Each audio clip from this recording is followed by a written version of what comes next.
વર્તમાન રાષ્ટ્રીય સંકટની પરિસ્થિતિમાં સામાન્ય નાગરિકોને પાયાની જરૂરિયાતો મેળવવાનું મુશ્કેલ ન પડે અને ગેસ વિતરણ જેવી આવશ્યક સેવાઓમાં ભ્રષ્ટાચાર કે કાળાબજારી ન થાય તે હેતુથી સુરત આમ આદમી પાર્ટી દ્વારા વહીવટીતંત્રને જગાડવાનો પ્રયાસ કરવામાં આવ્યો છે।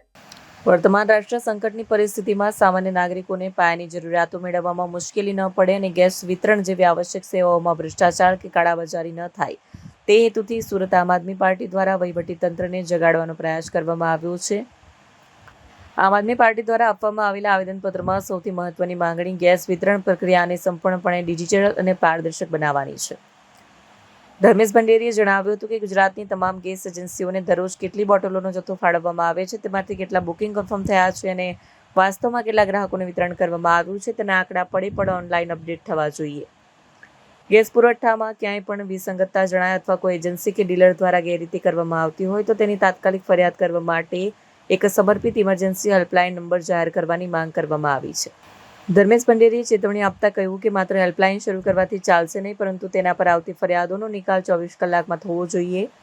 જે લોકો રાષ્ટ્રીય સંકટના સમયે ગેસની કાળાબજારી કરી સામાન્ય લોકોના ખિસ્સા ખંખેરે છે તેમની સામે કડક ફોજદારી કાર્યવાહી થવી જોઈએ અને તેમને મસમોટો દંડ ફટકારવો જોઈએ, તેથી સમાજમાં દાખલો બેસાડી શકાય। દેશની અંદર એક રાષ્ટ્રીય સંકટ ઊભું થયું છે।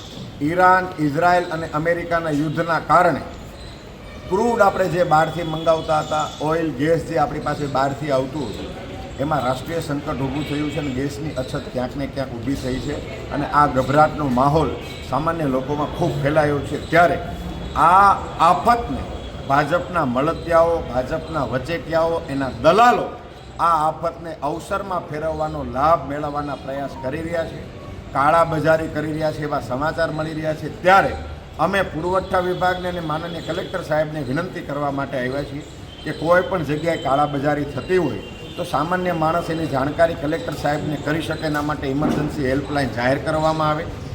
ગેસની રોજના માટે કેટલી એજન્સીઓને કેટલી બોટલો આપવામાં આવી રહી છે એના ઓનલાઈન ડેટા જાહેર કરવામાં આવે। આ એજન્સીઓમાં રોજના માટે કેટલું બુકિંગ આવી રહ્યું છે એની જાણકારી આપવામાં આવે, જેથી કરીને સામાન્ય માણસની અંદર કોઈ પણ પ્રકારની અફવા ન ફેલાય, અફરાતફરી ન ફેલાય અને સામાન્ય લોકો ગેસની બોટલને લઈને કોઈ પણ પ્રકારનો ગભરાટ ન અનુભવે।